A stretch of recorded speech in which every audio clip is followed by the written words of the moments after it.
presidential candidate of the All Progressives Congress, Tinubu, was promising Nigerians that he will lead an inclusive government if elected in February 25th polls. He was speaking at the National Youth Town Hall held today in Abuja. The party's national youth leader, Dayo Israel, joins us now on the news. Yes. Thank you so much for being on the news tonight. Thank you so much for having me. So let's begin with a national issue which should concern your party before we move to the obvious town hall of today. INEC has started giving out PVCs, but there seems to be a challenge across board. People are not showing up for different reasons. How concerned are you with that development, and what are you doing as a party to ensure that the young people, which is the subject matter of our conversation, actually have the right to vote, which is the PVCs? So thank you very much for that question. You would agree with me that the collection of the PVC for this scheme at this particular period began a few days ago. And the reality is people are just coming back from the village, they're just coming back from the holiday. I was talking to someone I got into Abuja this morning around 3 a.m. and I was talking to someone at the airport and saying that, everybody's coming back from the village. And Lagos was so free to drive around Lagos, everybody had traveled. So obviously people are just coming back into town, and we hope that by Monday, when people actually get back into town for work, for next week, there will be improvement in all of that. But that's not enough. It's also for us as critical actors in the coming election and stakeholders.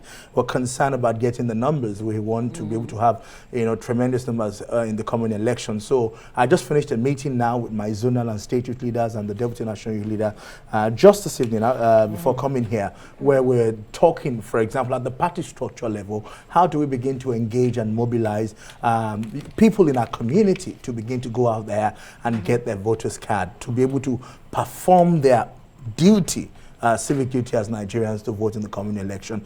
And I believe that in the coming days there'll be improvement in that numbers. But for us as a party as well, we're also strengthening our structure internally to be able to get our people, our canvassers, our mobilizers, and our support groups to be able to go out there and get people to vote and also support them in the process. Of course, there'll be teaching periods at this stage, but of course, as we begin to go ahead, there'll be improvement on that. It's in the interest of all of us as Nigerians for people to vote. Absolutely. I mean, when you hear 6.7 million PVCs remain uncollected, some because they've gone missing, and all kinds of reasons for that. But let's come back to the issue of youths. You had this town hall with Bola Ahmed Tinubu, the presidential candidate of the APC today, quoting him, youth, vote for me. You won't regret it. Nigeria 2023, setting the youth agenda.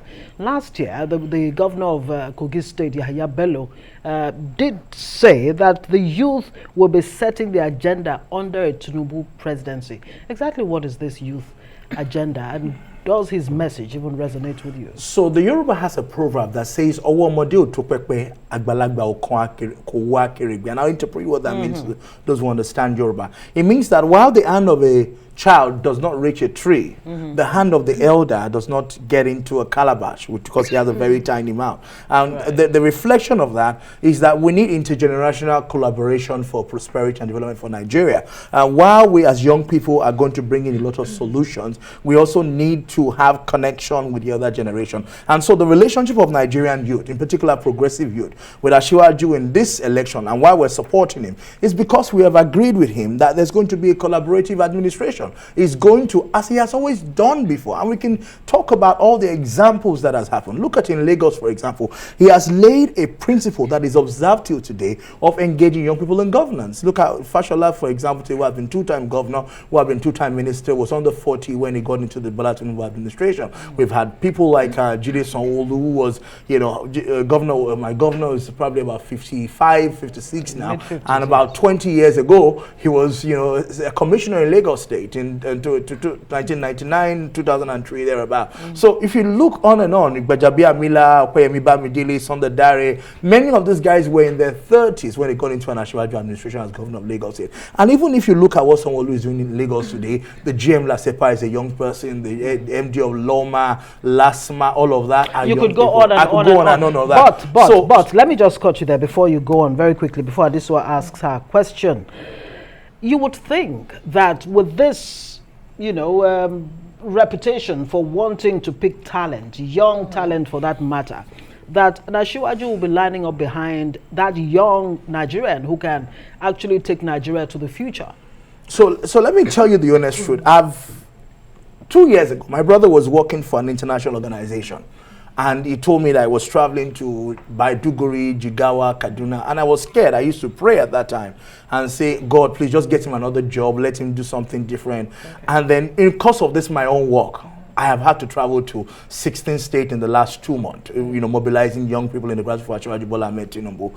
And what I had realized that the dynamics of Nigeria, in particular in the other states across the country, is different from what we think in the north, in the south. So for you to lead Nigeria, you need a view that is beyond your locality. We always say to people that Nigeria is beyond perhaps maybe southwest or southeast or whatever. So the reality right now is that Asiwaju has come on board to partner with our generation.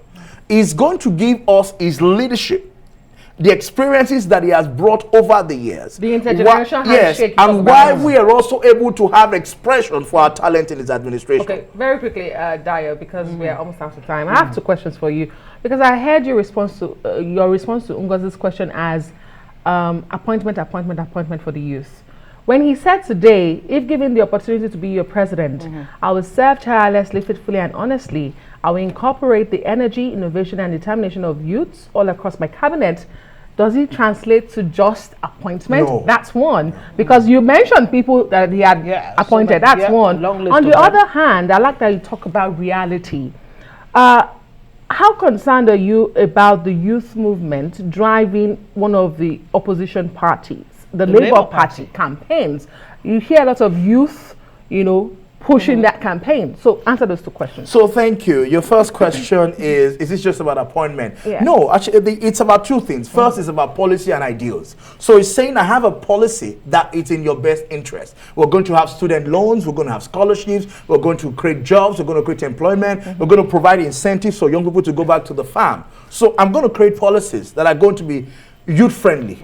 But at the same time, you are going to have a seat at the table in driving those policies. So one of the things that we young people are fighting for is that a future for us without us at the table is not sustainable. So Asiwaju is saying this is a 2-barrel solution. I'm going to serve you and bring in policies that will protect you. But you're also going to have a seat at the table, and that's youth participation. My second question is, it's a Mirage and it's a Facade that there's a drive around, a particular candidate. I think I'm telling you, I've been in the grassroots. Look at their rally. They were in Ekiti today. It was a handful. Many other states that we can refer to. It's a hype on social media, and that is centered in just some particular cities. I am in the grassroots. I just got back from a tour to Zamfara. From Zamfara, I drove by road to Sokoto. From Sokoto, I went to Kebbi. I spent 1 week. Actually, I began from Borno on the Monday of that week to Kaduna, and then went by road all around before going back to Abuja and then to Bauchi in the last 2 weeks leading to the new year.